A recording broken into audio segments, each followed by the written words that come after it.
সমস্ত প্রশংসা মহান আল্লাহ সুবহানাহু ওয়া তাআলা নিমিত্তে, জিনার শুকরিয়া স্বরূপ ছোট্ট শব্দ দ্বারা প্রশংসা করে থাকি। সকলে বলুন আলহামদুলিল্লাহ। তারপর শেষ নবীর উপর অজস্র সালাম ও শান্তি অবিরাম বর্ষিত হোক, আল্লাহুম্মা আমিন। আল্লাহুম্মা সাল্লি আলাইহি। সম্মানিত উপস্থিতি, এই জুমার খুতবা থেকে মিম্বারে দাঁড়িয়ে আপনাদেরকে অনেক সময় অনেক কথা বলেছি, শুধু আপনাদেরকে আদেশ দিয়েছি, শুধু আপনাদেরকে শাসন করেছি। আজকে খুব গুরুত্বপূর্ণ একটি বিষয় নিয়ে এসেছি, যে বিষয়টি হচ্ছে আজকে আমি আমাকেই শাসন করব। আজকে আমি আমাকেই শাসন করব। গুরুত্ব দিয়ে শুনতে হবে, তার কারণ এতে আপনাদের উপকার রয়েছে। বিশেষ করে জুমার খুতবা 2 রাকাত নামাজের পরিবর্তে এটি ফরজ একটি ইবাদত। জুমার খুতবা একটি ইবাদত। এই জুমার খুতবা দেওয়ার জন্য প্রয়োজন হয় আলিম, বক্তা, খতিব, দাঈ, যারা ইসলামের পথে, আল্লাহ এবং তার রাসূলের পথে মানুষকে সঠিক পথে আহ্বান করে, তাদেরকে দাঈ বলা হয়। বুঝতে পেরেছেন? অতএব একজন আলেম সে যদি একনিষ্ঠভাবে আল্লাহ সুবহানাহু ওয়া তাআলার সন্তুষ্টি অর্জনের উদ্দেশ্যে সে যদি মানুষকে সঠিক পথের দিকে আহ্বান করে, তাহলে সে তাকে দাঈ বলা হয়। অতএব আজকে আমি আপনাদের সম্মুখে যে বিষয়টি নিয়ে আলোকপাত করব তা হচ্ছে খতিব, দাঈ, বক্তাদের গুণাবলী। যদি সময় থাকে তাহলে আমলবিহীন খতিব, বক্তা, দাঈদের পরিণতি সম্পর্কে বলবো ইনশাআল্লাহ। তার কারণ সমাজ সংস্কার করার জন্য সর্বপ্রথম ভূমিকা হচ্ছে বক্তা, দাঈ, খতিবদের। এদেরকে সুন্দরভাবে একনিষ্ঠভাবে যদি সমাজে ইসলামের কাজ না করা হয়, না করেন, তাহলে কিন্তু সমাজ পরিবর্তন হবে না। খাস করে বিশেষ করে সাধারণ মানুষ একজন আলেমকে দেখে শিখবে, একজন দাঈকে দেখে শিখবে যে তার মধ্যে কি আছে না আছে। এটি খুব গুরুত্বপূর্ণ বিষয়, যার কারণে আমাদেরকে সর্বপ্রথম যে বিষয়টি জানতে হবে, অবগত হতে হবে, তা হচ্ছে দাঈর গুণাবলী। আমি বিশেষ করে সব জায়গার আলেম, উলামা এবং যারা ইসলামের কাজ করে, সে আলেম না হলেও যদি সাধারণ মানুষ হয়, সে যদি মানুষকে সৎ পথে আহ্বান করে, দাওয়াতের কাজ করে, আমি তাকেও বলবো এবং সাধারণ মানুষ আমি সকলকেই বলবো, এই গুণাগুলির মধ্যে আপনারা গুণান্বিত হবেন ইনশাআল্লাহ। কেন?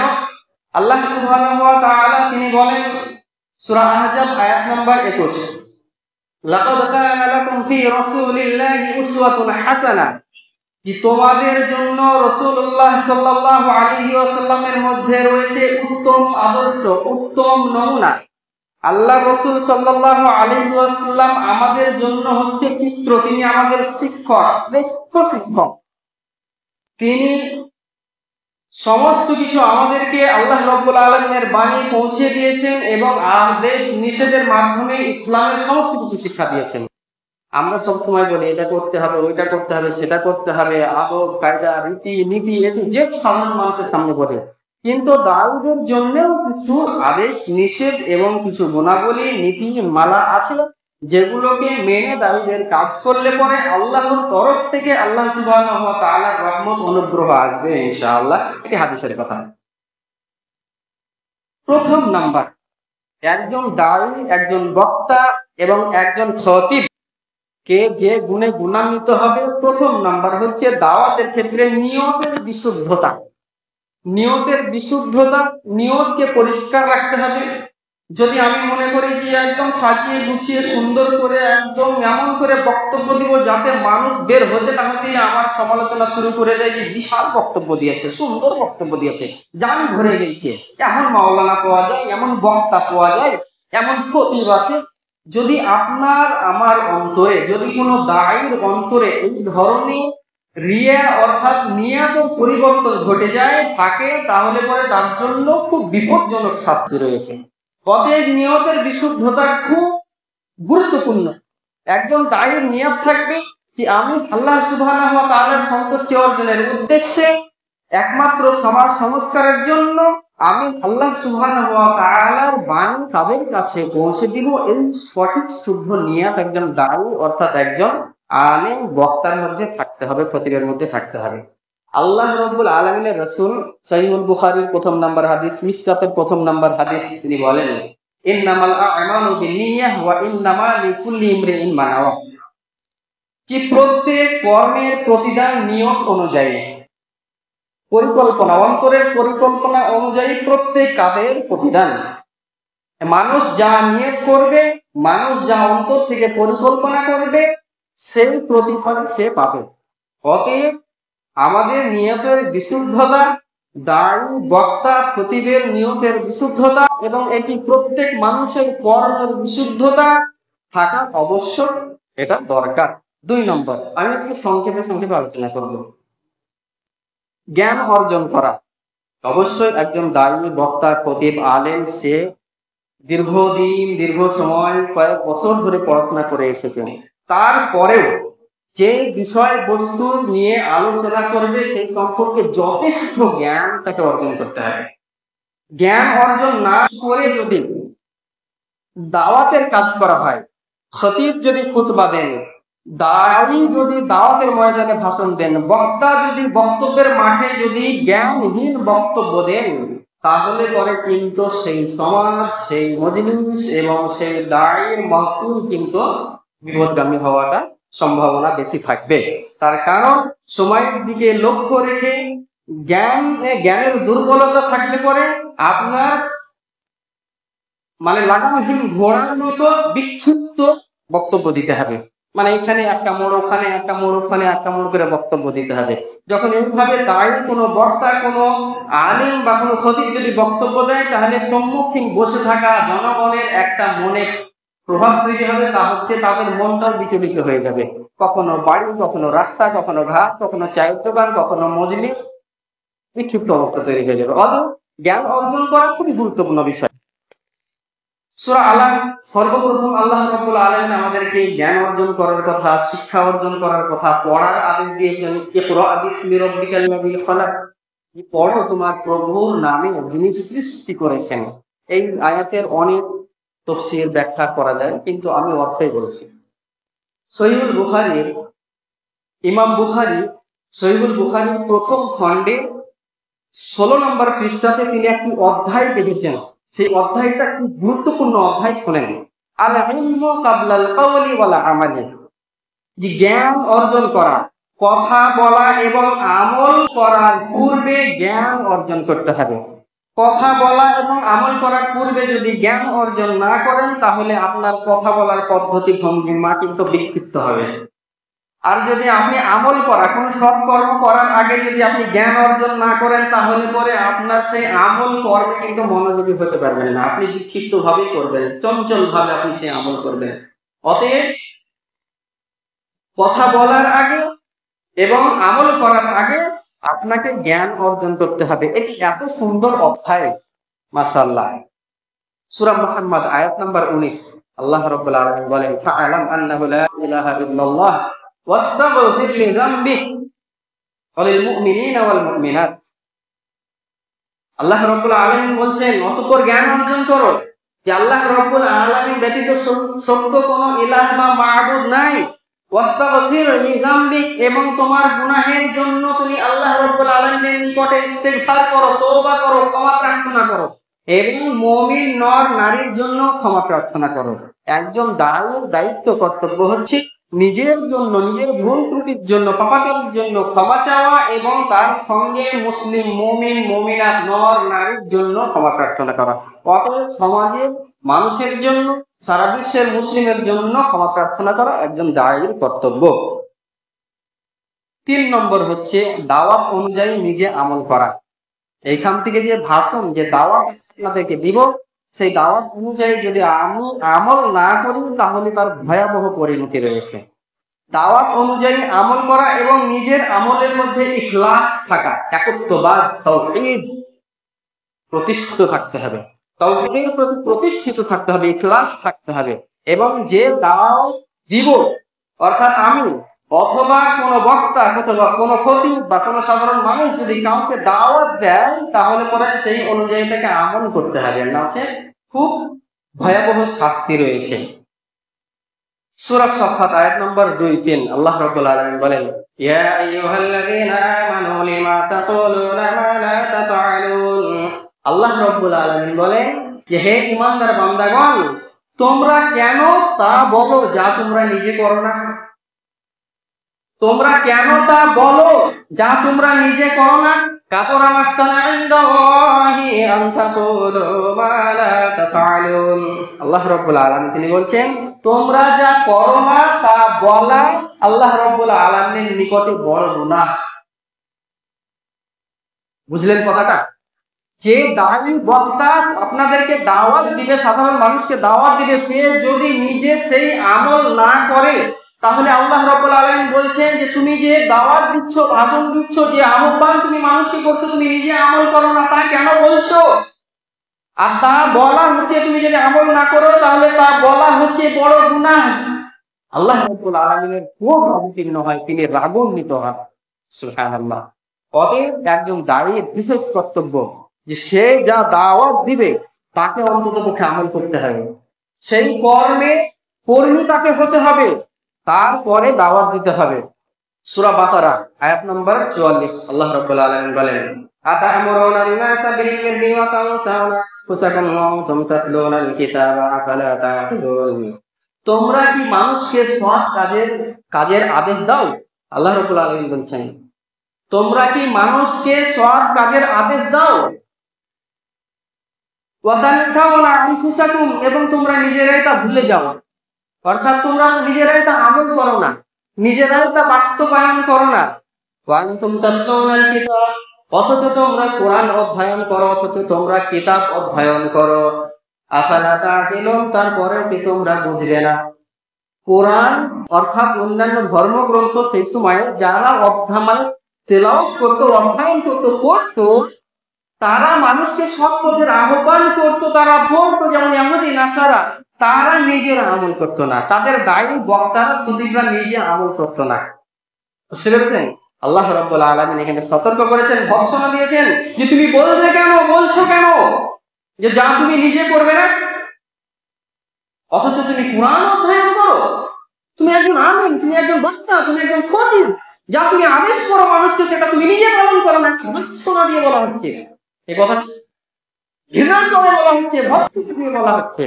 অতএব একজন আলেমকে, একজন দায়ীকে সুন্দরভাবে তাকে সেই কাজ আমল করতে হবে, ইখলাস থাকতে হবে। ইখলাস হচ্ছে একত্ববাদ, একমাত্র আল্লাহ রাব্বুল আলামিনের সন্তুষ্টি অর্জনের উদ্দেশ্যেই সেই কাজ করতে হবে, অন্য কোনো নিয়ত থাকাতে না। মানে একাগ্রতা, একনিষ্ঠতা সেই কর্মের মধ্যে থাকতে হবে, তার মধ্যে তার ইবাদতের মধ্যে থাকতে হবে। এই সম্পর্কে আয়াতগুলি হচ্ছে সূরা বাইয়িনা 5 নম্বর, সূরা আনাম আয়াত নম্বর 162। যাই হোক, আমি এর অর্থ বলছি না। একনিষ্ঠতা, একত্ববাদ বুঝছেন, তা হচ্ছে একমাত্র আল্লাহ রাব্বুল আলামিনের উদ্দেশ্যে সন্তুষ্টি অর্জনের জন্য করতে হবে। 4 নম্বর হচ্ছে হিকমা অবলম্বন করা, অর্থাৎ পবিত্র কোরআন ও সহিহ সুন্নাহর মাধ্যমে দাওয়াত দেওয়া। যে বিক্ষিপ্ত অবস্থায় আমি কুদিক থেকে টেনে টুনে গল্প, কিসসা, কাহিনী বা নিজের মন গড়া ফতোয়ার মতো, নিজের মন গড়া তাফসীর, মন গড়া অর্থ বা নিজের মতো করে মানুষকে, সমাজের মানুষকে যাতে করে ঠকা যায়, সেই পদ্ধতি অবলম্বন করে কিন্তু হিকমা বলে না, সেই পদ্ধতি অবলম্বন করা যাবে না, সতর্কতা অবলম্বন করতে হবে। তা হচ্ছে হিকমা অবলম্বন করা, অর্থাৎ কোরআন এবং সহিহ সুন্নাহ অনুযায়ী দাওয়াত দেওয়া। আল্লাহ রাব্বুল আলামিন সূরা নাহল আয়াত নম্বর 125 তিনি বলেন, উদউ ইলা সাবিলি রাব্বিকা বিল হিকমাতি ওয়া মাউইযাতিল হাসানাতি। আল্লাহ রাব্বুল আলামিন তিনি বলেন যে তোমার রবের পথে, রবের দিকে মানুষকে আহ্বান করো, দাওয়াত দাও, বিল হিকমা, হিকমতের সহিত।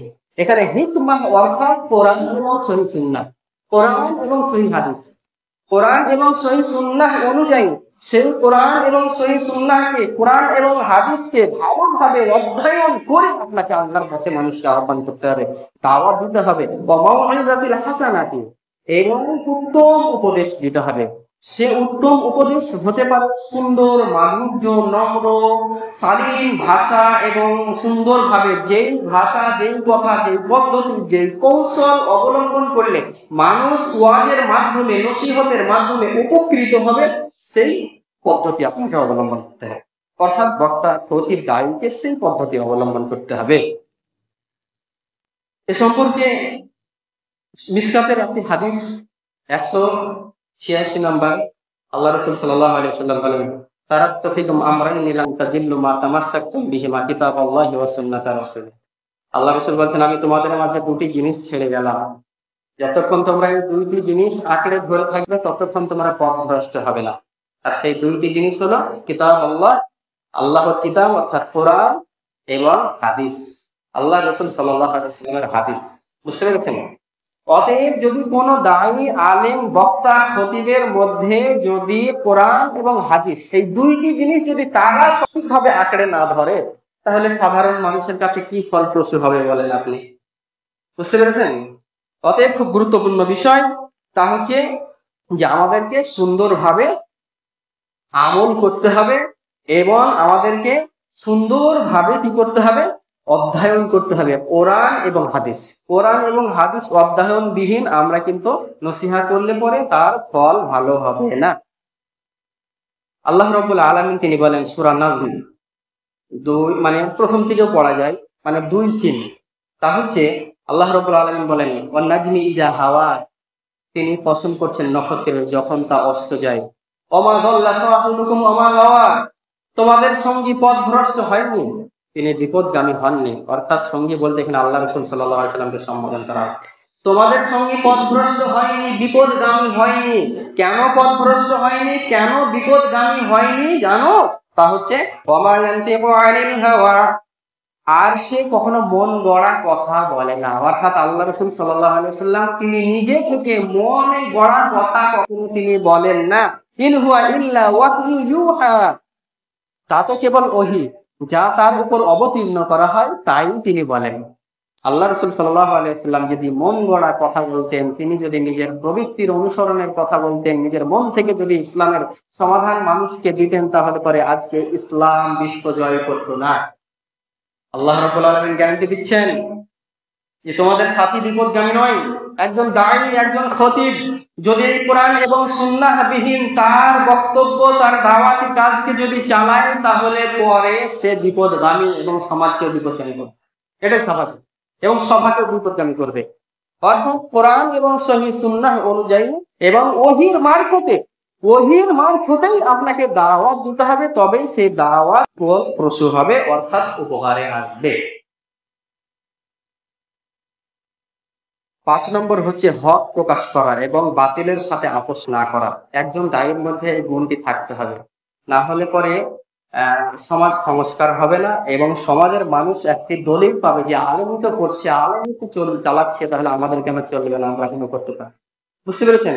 আল্লাহ রাব্বুল আলামিন তিনি বলেন সূরা বাকারা আয়াত নম্বর 42, তিনি বলেন ওয়ালা তালবিসুল হাক্কা বিল বাতিলি ওয়া তাকতুমুল হাক্কা ওয়া আনতুম তা'লামুন।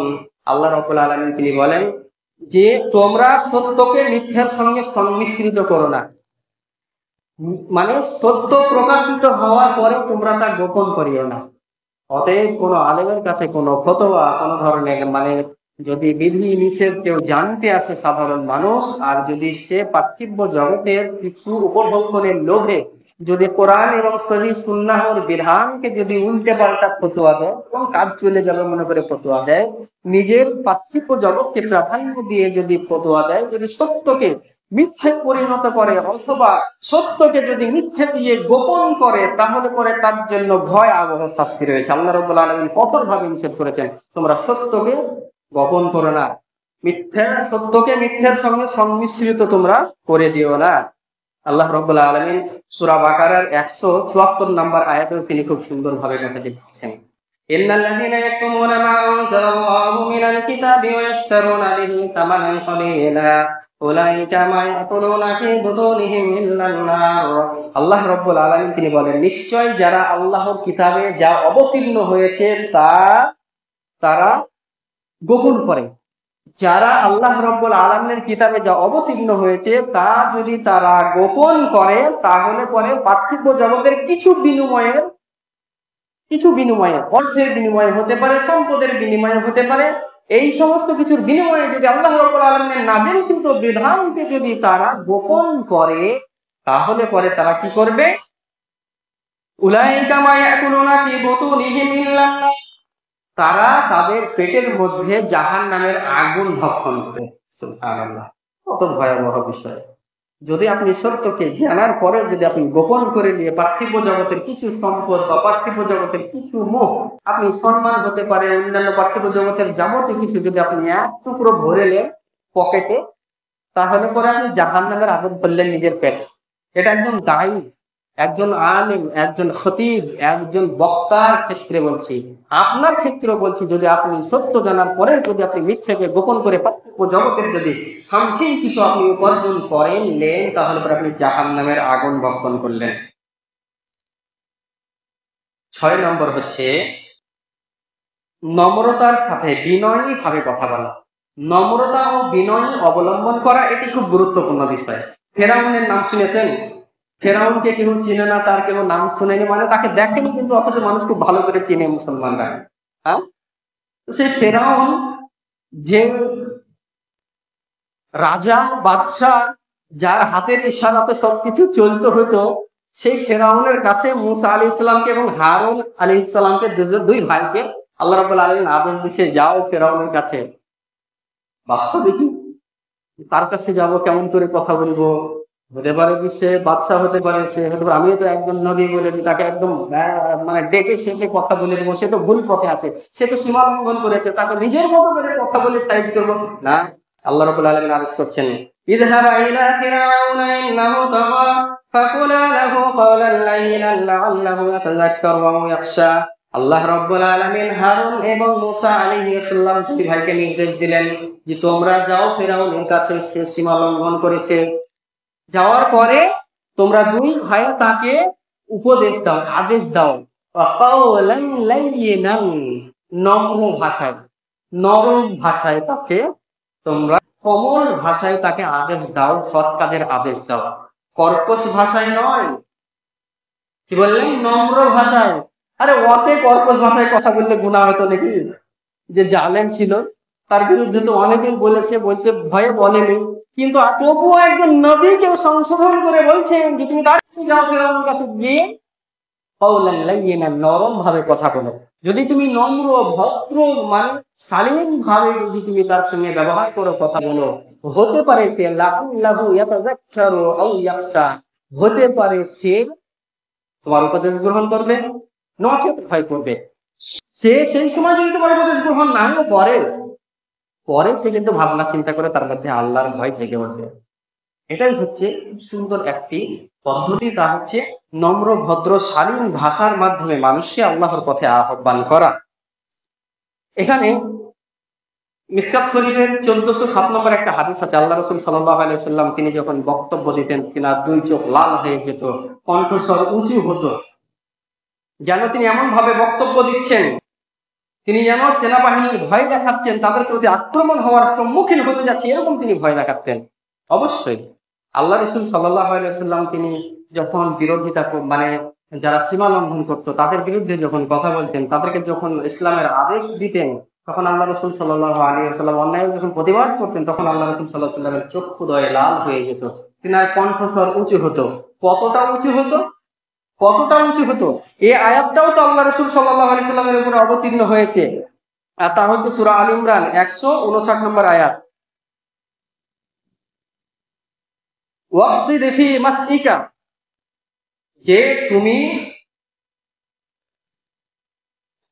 দম্ভ ভরে অহংকার করে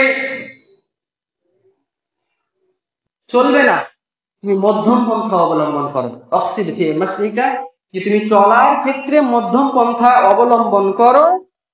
ওয়াগদুদ মিন সাওতিকা, এবং তোমার আওয়াজকে নিচু করো, তোমার আওয়াজকে নিচু করো। ইন্না আনকারাল আসওয়াতি ইলা সাউতিল হামির, নিশ্চয় নিশ্চয় সব থেকে নিকৃষ্ট আওয়াজ হচ্ছে গাধার আওয়াজ। বুঝতে পেরেছেন? এই আয়াতটার অর্থ আল্লাহ রাসূল সাল্লাল্লাহু আলাইহি সাল্লামের উপরে আয়াতটা অবতীর্ণ হয়েছে। আল্লাহ রাসূল সাল্লাল্লাহু আলাইহি সাল্লাম তিনি যতটুকু প্রয়োজন, মানুষকে যতটুকু প্রয়োজনের মাধ্যমে উপদেশ দেওয়া যাবে ততটুকুই তিনি রাগান্বিত হতেন, ততটুকুই তিনি উচ্চ স্বরে কথা বলতেন।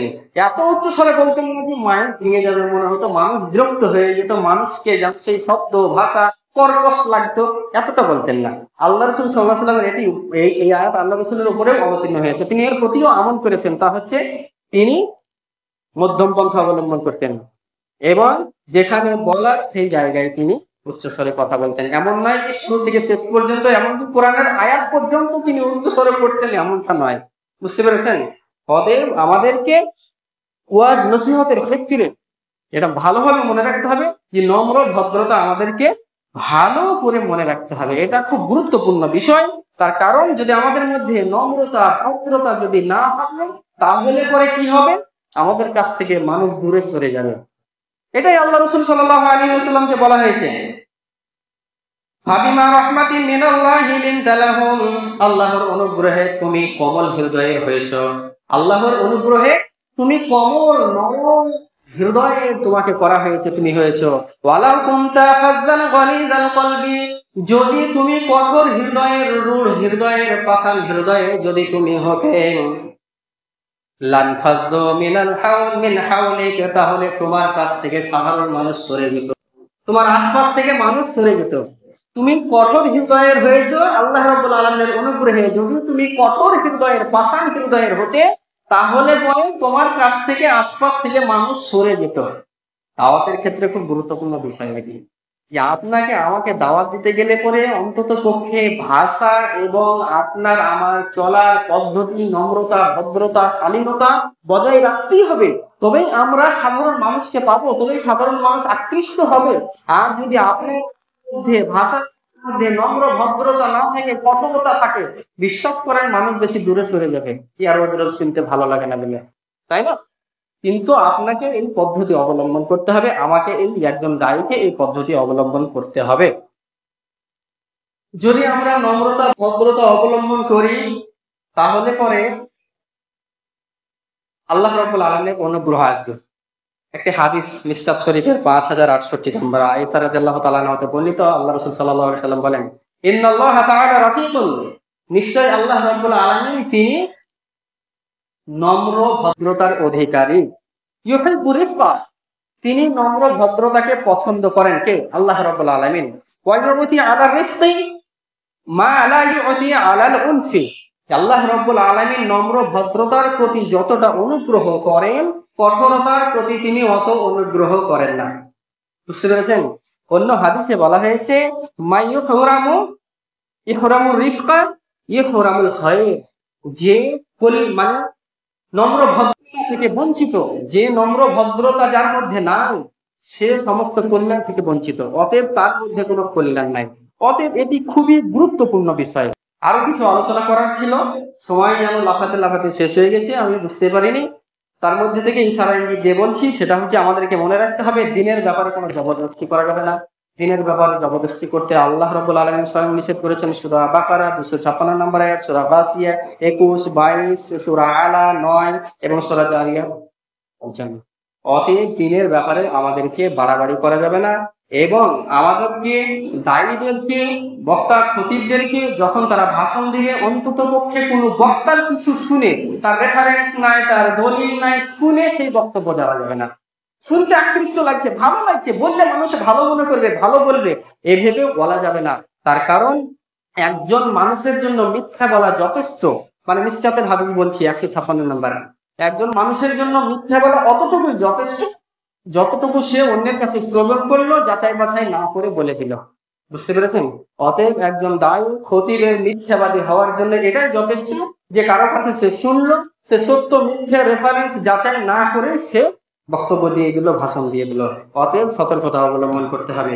এবং আমাদেরকে, আমি নিজেই আজকে দোষী, তা হচ্ছে সময়ের প্রতি লক্ষ্য রাখতে হবে। সময়ের প্রতি গুরুত্ব রাখা খুব গুরুত্বপূর্ণ বিষয়।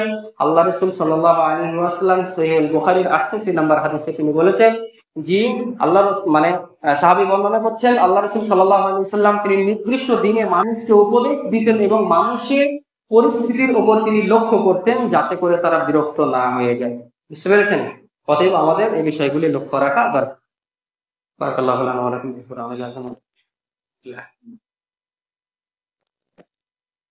ইন্নাল হামদুলিল্লাহি ওয়াহদা ওয়াসসালাতু ওয়াসসালামু আলা মান লা নাবিয়্যা বা'দা আম্মা বা'দ ফাআউযু বিল্লাহি মিনাশ শাইতানির রাজীম।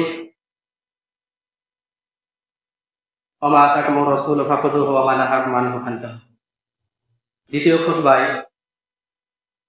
প্রথম খুতবার সারমর্ম আপনাদের বলে দিচ্ছি। একজন দায়ী, বক্তা, খতিব এবং একজন সাধারণ মানুষ যে দাওয়াতি কাজ করে তার জন্য বিশেষ গুণ থাকতে হবে। সেই গুণগুলি হচ্ছে দাওয়াতের ক্ষেত্রে নিয়তের বিশুদ্ধতা, জ্ঞান অর্জন করা, ইখলাস থাকতে হবে, হিকমা অবলম্বন করতে হবে, অর্থাৎ কোরআন ও সুন্নাহ অনুযায়ী দাওয়াত দিতে হবে, হক প্রকাশ করতে হবে, বাতিলের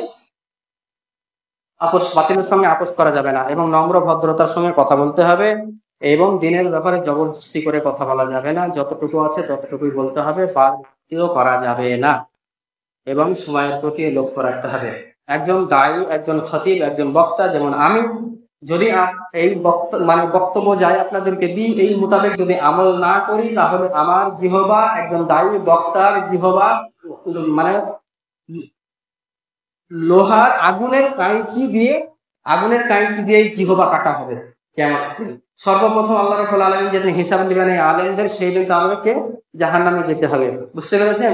যদি এই আমলবিহীন আমরা দায়ী খতিব হই তাহলে পরে আরেকটি আছে যে পাথরে করে মাথা চূর্ণ বিচূর্ণ করা হবে, এবং আরো বহু হাদিস আছে যে একজন আলেমকে, একজন ব্যক্তিকে জাহান্নামে নিক্ষেপ করা হবে, এবং সে জাহান্নামে নিক্ষেপ করা মাত্র তার ভুঁড়ি বের হয়ে যাবে এবং সে চাকির মতো ঘুরতে থাকবে। জাহান্নামবাসী এসে জিজ্ঞাসা করবে যে তুমি অমুক নয় যে তুমি আমাদেরকে আদেশ করতে, সৎ কাজের আদেশ করতে, অন্যায় কাজ থেকে বাধা দিতে? তখন বলবে যে হ্যাঁ, আমি তোমাদেরকে সৎ কাজের আদেশ করতাম কিন্তু আমি নিজেই করতাম না, আমি তোমাদেরকে অসৎ কাজ থেকে বাধা দিতাম অথচ আমি সেই অসৎ কাজগুলো নিজেই করতাম। বুঝতে পেরেছেন? কথা আছে, বহু শাস্তি আছে। অতএব আমাদেরকে ভয়াবহতা এবং আল্লাহ ভীরুতা অবলম্বন করতে হবে, এবং বিশেষ করে আমাদেরকে এই গুণে গুণান্বিত হতে হবে। আমি সকলের কাছে আহ্বান করি আল্লাহ রাব্বুল আলামিন যেন আমাদেরকে এই গুণাবলীতে গুণান্বিত করেন। যারাই আমরা দাওয়াতি কাজ করি, সে আলেম হতে পারে, সাধারণ মানুষ হতে পারে, বা যুবক হতে পারে, যেই হোক না কেন, যেন আমরা এই আল্লাহ ভীরুতা অবলম্বন করে আমাদের মধ্যে এই গুণগুলি যেন থাকে। আল্লাহ রাব্বুল আলামিনের কাছে দোয়া করি, আল্লাহ রাব্বুল আলামিন তুমি আমাদেরকে এই গুণে গুণান্বিত করিও। যা বললাম আল্লাহ তুমি আজকে আমাকে এবং আমার দায়ী ভাইদেরকে সকলকে আমল করার তৌফিক দিও। হে আল্লাহ রাব্বুল আলামিন, আমাদের মধ্যে যে সমস্ত গুনাহগুলি আছে আল্লাহ তুমি ক্ষমা করে দিয়ে তোমার রহমতে আপ্লুত করে নিও। 5 ওয়াক্তের নামাজ